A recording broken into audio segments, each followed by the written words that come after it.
Welcome to our series of conversations about global education.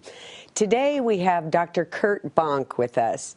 Curt is a professor of instructional technology at Indiana University, and I would really like to congratulate him on this incredible new book that he has just published called The World is Open. And it is a very incisive book talking about the role of instructional technology and how it's going to change what we're doing in education and the transformation process that's taking place. So I'm really very excited about this conversation that we're going to have today. Welcome, Curt. And I'd like to start off with a question that's very broad, which is, how is the internet and other forms of web technology changing people's access to education? Thanks for having me here today, Jenny, by the way. This is really great to have a chance to talk to some of the people in the trenches, making changes, And it's exactly why I wrote the book, is to speak to superintendents and principals and people who are maybe taking Thomas Friedman's book and reflecting on economic changes that are happening. They also, I think, need to talk about educational ones, and I'm trying to help make sense of them. And access is a key part of that.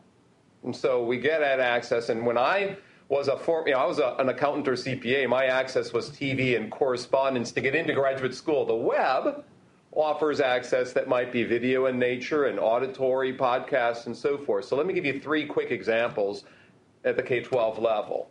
Adora Swivtak up in Redmond, Washington. She teaches online and learns online. 12 years old. She's the world's youngest teacher. She started teaching at age 6, and the web enables her to do. She teaches teachers how to teach writing. She teaches kids about writing and geography and history. So she's got 3 books. She's got a TeacherTube account with her videos, a YouTube account. Let me give you another second example. Bridie Fennell and her family were heading to Brazil to pick up a sailboat her family had bought. For 5 months, she went around the Caribbean sailing around, and she took 4 classes here from the Indiana University High School. They're from Chicago, but they found the Indiana University High School had the classes that she needed. She took French class and algebra and other things on the boat and could practice her French lessons on islands, got straight A's, and became a very self-directed learner when they landed in Charleston, South Carolina, where they ended up moving to. And I talk about that in the book. And her sister, Cassandra, blog posted while they're on the boat, and kids in elementary school in Chicago followed their trails. Their access became pervasive. A third example is a high school technology coordinator by the name of Carl Fish from Littleton, Colorado. He created that video, Did You Know? Shift Happens in the Information Age, that everybody's watching today.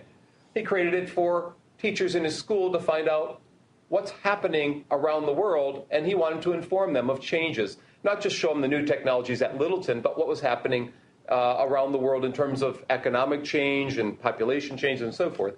That video has been played more than 10 million times by people in higher ed, people in K-12, people in corporate settings for retreats. This high school tech person created access to ideas about educational change and put it up in YouTube, and it transformed a lot of what's going on, the conversations about education. So those are 3 examples of access. Thank you, Curt. One of the things that really impressed me about your book were these stories, because having been an instructional leader for a school district, a lot of times you need to give the vision to your principals, to your teachers, to help them understand how this can actually help them do their jobs better. And that's what I found very rich throughout your book, were these examples. You mentioned Tom Friedman and The World is Flat. I think, one of the most well-read books of this decade. The question comes in, we always talk about global. What do you see in terms of the international trends, like when Tom was talking about all of this in The World is Flat? What are the implications internationally for access and the internet?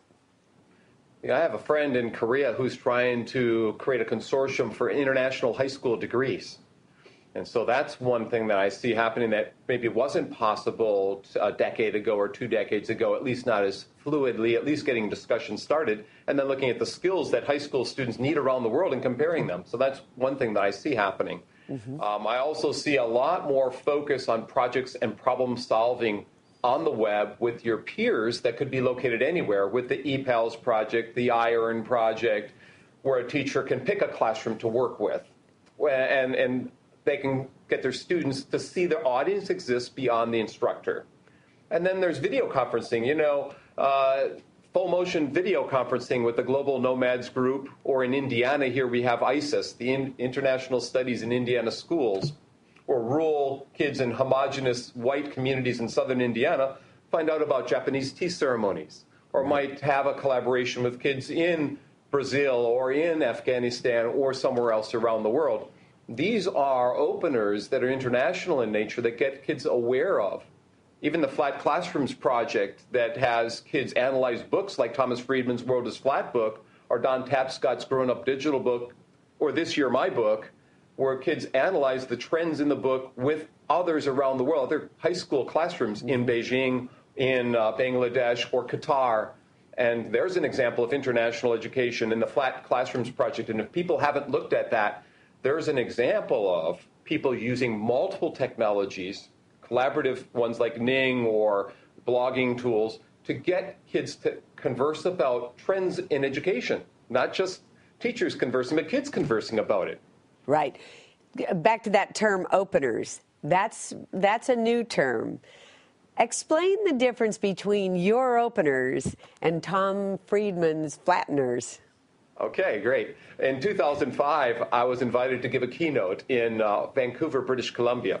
And I had just gotten his book, and I'm flipping through it, and I'm saying, about a third of the way through, he's talking about educational contents. He's talking about a lot of things, Wikipedia and YouTube and blogging. But the next 2/3 of the book, or half of the book, didn't quite do that. Right. And his third edition, by the way, he starts off with the first page. Parents are asking him, what do I tell my kids about education? So he added to more educational components. But at the time, in his first edition, he didn't. And so I started cataloging all the trends that were happening in education and trying to make sense of them. And he talks about the flattening of economics, new players, playing fields, and management processes being flattened. Right. So more collegiality in the workplace, more participants out there from India and China, and collaborative technologies enabling them to have an equalized playing field. He had 3 Ps. In education, our 3 Ps are different. Piping, or infrastructure, pages of content, 53 trillion pages, and we don't need all that many to be educational, 53 trillion to be important. We used to call it shovelware, putting stuff on the web. But the 3rd P changes that. It's a participatory culture that people like John Seeley Brown and others talk about, the fact that kids not only browse the web, which is important, but they also can write to the internet and add to their own podcasts or do their own shows, to have their own wikis for collaborative work or blog posting. So those 3 Ps change things. And these openers, the 10 openers I document, web searching in the world of ebooks, e-learning and blended learning, the availability of open source software. When you combine the first letter, they spell the acronym We All Learn.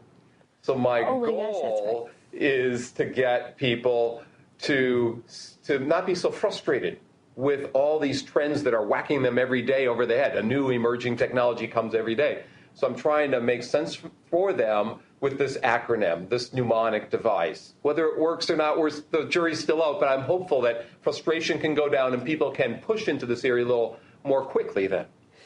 At any time you can give them, just the steps or, sort it all out, it makes it a lot easier, especially if you're a decision maker for a school district, those mnemonics help tremendously. So yeah, they can overcome that resistance and reluctance. And when I gave the first talk on this, of all people, Microsoft people were in the audience, and they said, Curt, could you come to Redmond to talk to us about this free and open source software world to executives who happened to be flying in the following week? So I went back out there.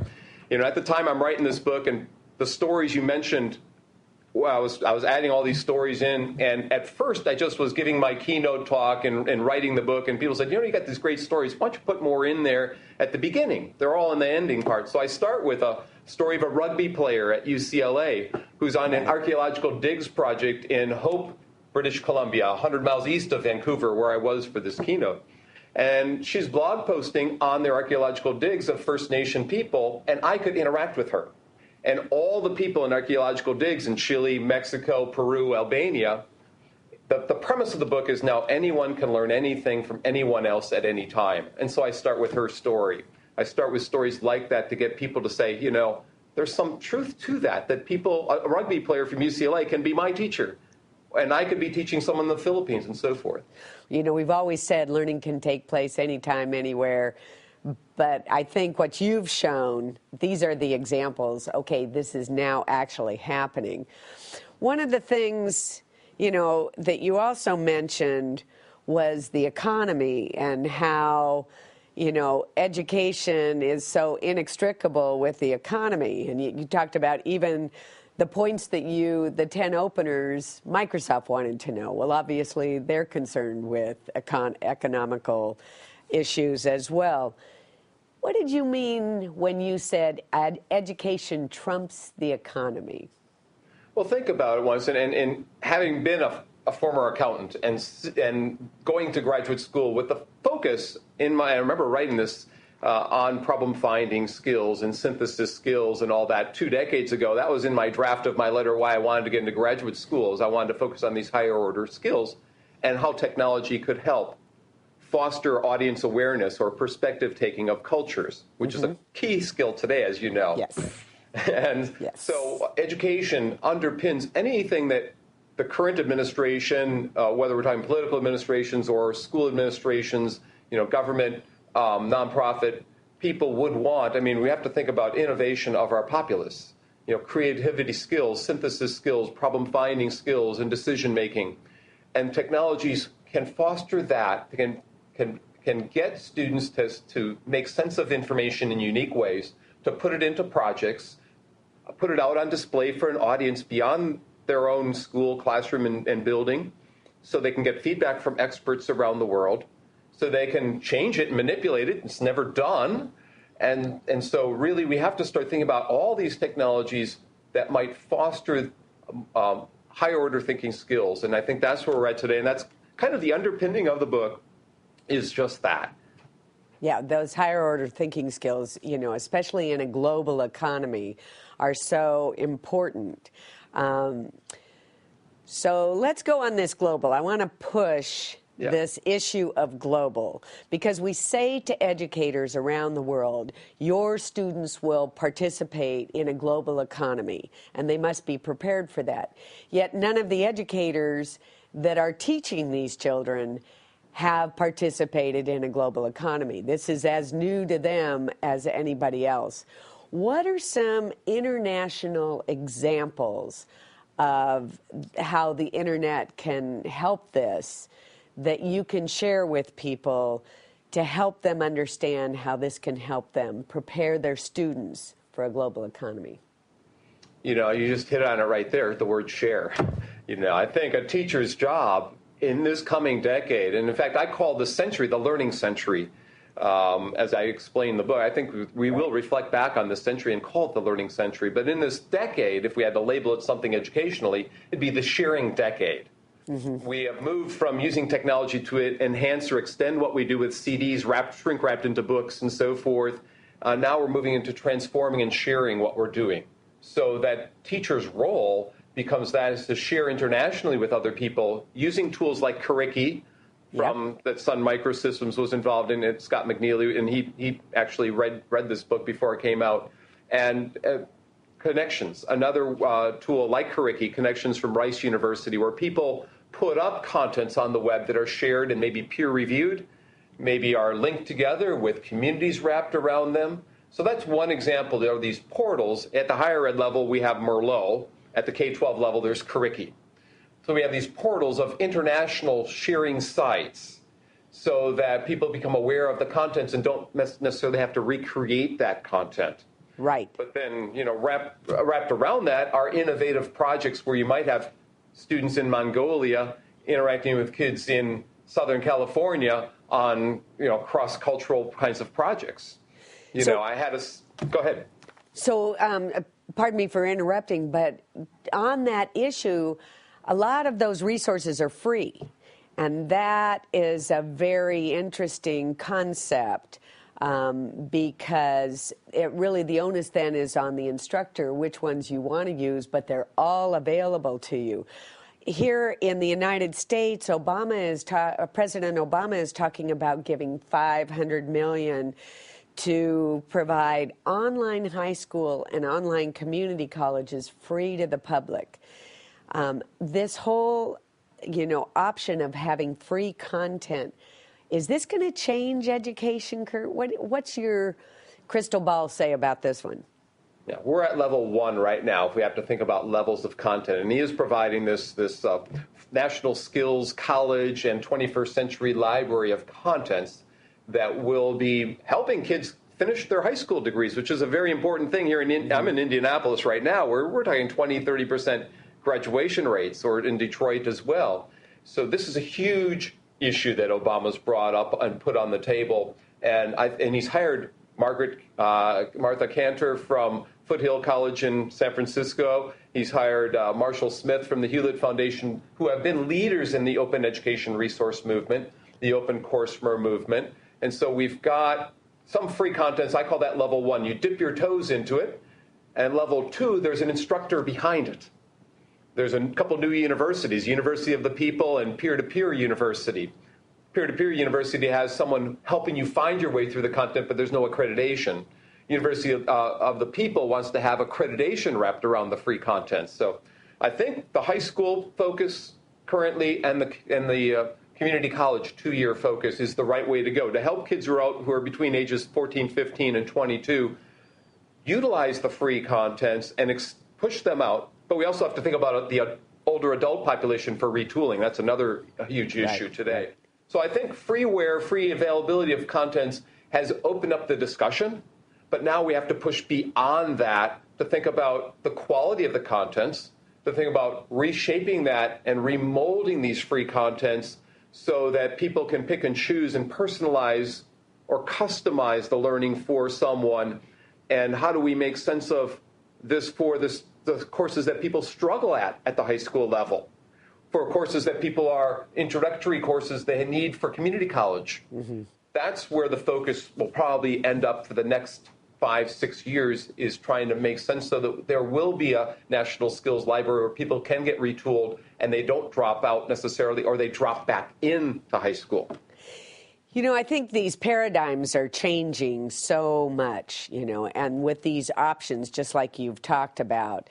One of the things, if I were still in charge of instruction of a school district, that I would love to have all these options, because I know some teachers are more comfortable with the traditional textbook because it gives them a structure, and others will take this freeware where there's anything and they will accommodate it to their own. So I love seeing this kind of option. So when we talk about textbooks, there's an interesting one to put on the table, Curt. What's going to happen with textbooks? Are we going to see students walking around with laptops and readers like Kindles or Sony readers? What do you see happening within this learning period, these next 5 to 6 years? Well, I tell people in Indiana to look west, look to California, what's happening there. The governor of California has put together, this new initiative for digital books throughout the state of California, as you know, living there. So we've got, things happening in California to repurpose books, e-purpose books. But even if we go further west, we go to Korea. In Korea, they've got an initiative to have all schools have digital books by the year 2012, free K-12. They're starting with 100 schools in 2009 with hyperlinks between contents, simulations built into the book, with review questions, with animations, pictures, and so forth, so that there's an assembly of resources embedded in their digital books, which make them more interactive than just reading and flipping through a book, but there's ways to visualize what happens, to discuss with others, you see. But this past summer has been the summer of the ebook. If I had to pick one thing out of the book that I thought was not that important when I wrote it, I would have said it was ebooks. Mm-hmm. Now, a few months after the book comes out, I'm saying it's the most important trend right now. It's the one people, other than maybe the open courseware that we just touched on. But ebooks from Google, millions of books, and there's a new way to access those as of the past couple of weeks from the Hathi Trust. So you can go right to the content you need in these scanned books. And the Internet Archive, right in San Francisco here, where they don't want Google to be the only one owning the knowledge. They're also scanning in millions of books, and they have the Wayback Machine and other things. But you can go to Book Yards, Many Books, you name it. There are websites. Even my book is available on the iPhone from something called Soft Covers, which someone told me. I have no clue. In the past few months, all of a sudden, not only we have crisper devices, cheaper devices, they weigh less. We have more choice on the devices, but also the contents going in and how we access them. So we have to think both about contents as well as about the technology and the devices. And the two of them have married together. At the higher ed level, we're at about 5% of textbooks being, ebooks. And that's only going to grow in the coming few years, so that it will be natural for someone to pick a ebook, which costs $50, $60 less than the physical book. Mm-hmm. There's still problems about how many semesters that make that available before it self-destructs and all that. But yeah, we're making huge progress in the last 6 months in the digital book side of things. California is part of it, Korea is part of it, but the rest of the world is going to be jumping in. So are you saying that all content is going to be free? Not necessarily going to be free. It'll be at reduced cost in the digital books. There is a company called Flat World Knowledge that is developing free digital books, but they sell ancillary materials over the top.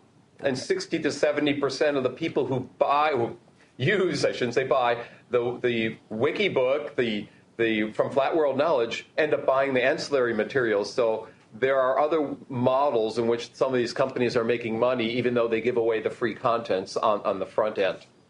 Well, and people like you want to be paid for the content that they're developing. And so I think there's wonderful things that are happening that are going to benefit everybody. It sounds like a very rich world. Let me ask you this. Virtual worlds, you talk about that in your book, and virtual environments. What do you see as the role of these as students are in virtual classrooms and then virtual worlds in their virtual classrooms? How's this all play out? Well, I think this pushes us into what I have a model called R2D2, read, reflect, display, and do. Another model to make sense of all this stuff, and that gets us into the doing part.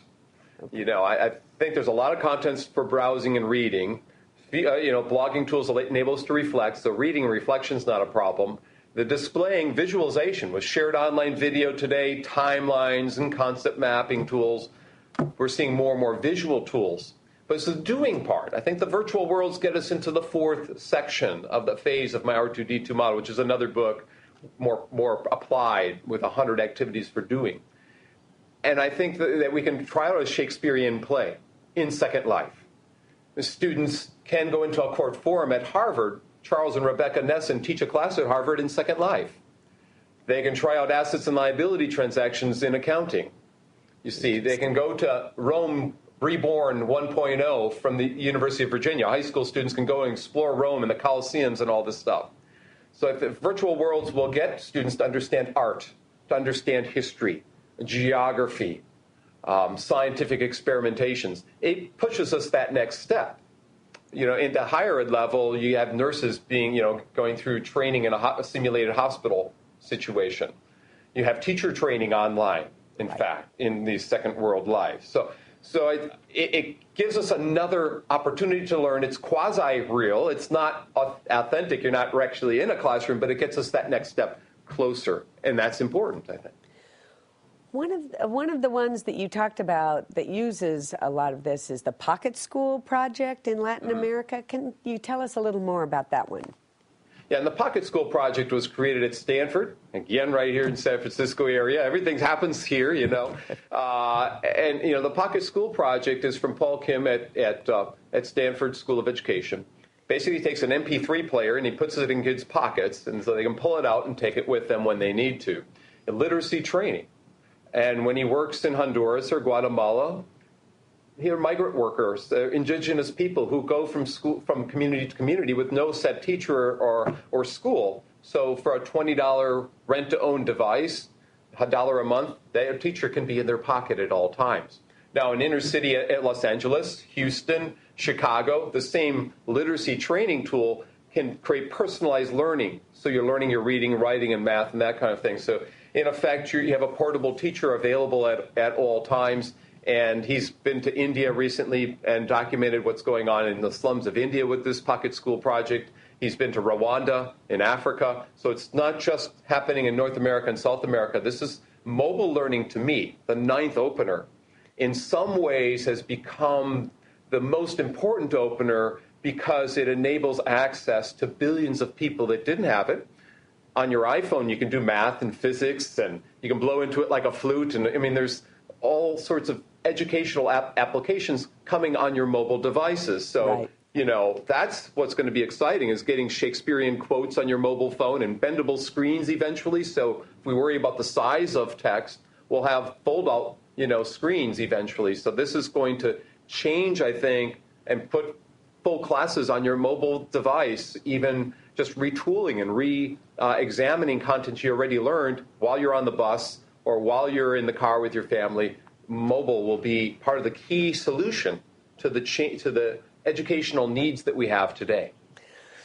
Curt, I could go on and on. This is so exciting, everything. But unfortunately, we're getting to the end of our time. So I'm going to ask you a tough question. That one of the things you talk about in your book and you have in some of your papers is sometimes it's a cataclysmic event that helps change education, such as Hurricane Katrina. And because the schools were all closed, the only way they could maintain the schools was to be online. Is there going to be a cataclysmic event for the entire global education environment that is going to help, move this? Or what is your prediction?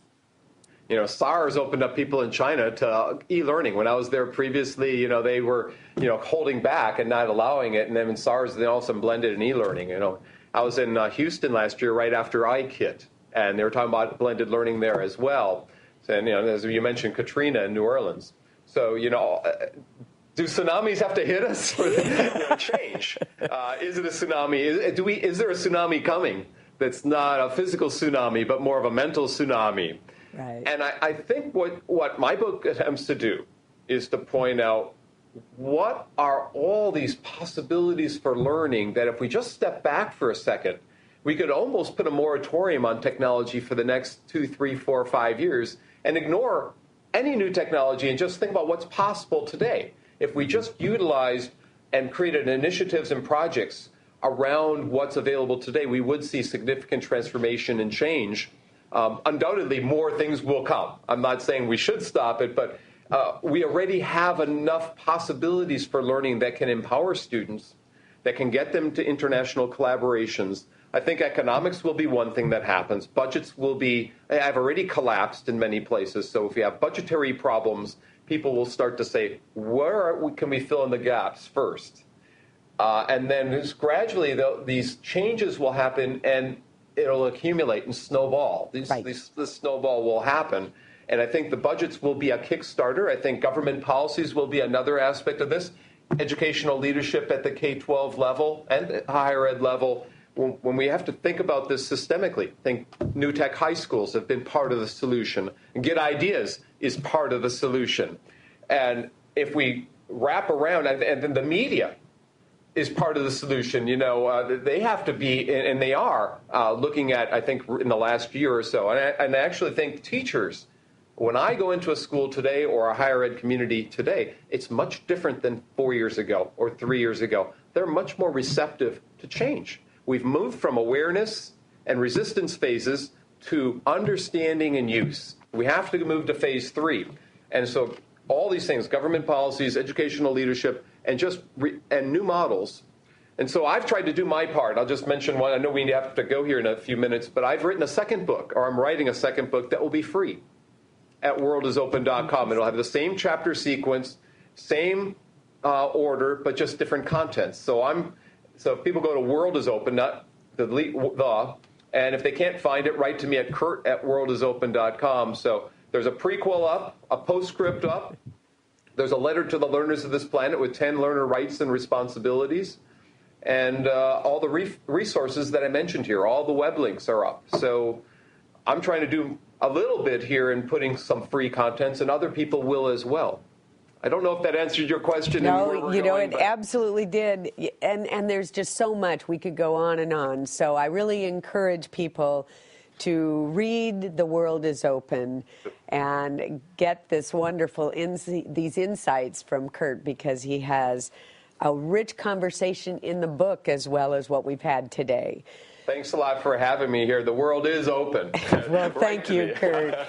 And I'd like to, again, thank Curt for taking the time to be with us today. Again, don't forget to read The World is Open. It's a very compelling book for all of us in education. Lots of good things to think about, lots of insights into what may be coming in the future. And if you're making decisions as a superintendent, as a headmaster, even the head of your classroom, just to be looking at some other options, some other visions. The stories are incredible. So I encourage you to do this. And I'd like to thank you all for joining us today in our conversation for global education.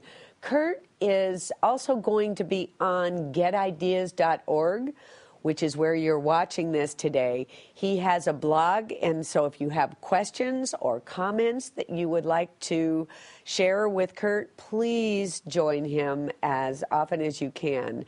That resource is available to you, and it is only as good as your participation. So we encourage you all to do this. So I thank you all for joining us. Go back to your schools, to your institutions, and do great things. And thank you for joining Conversations with Global Education.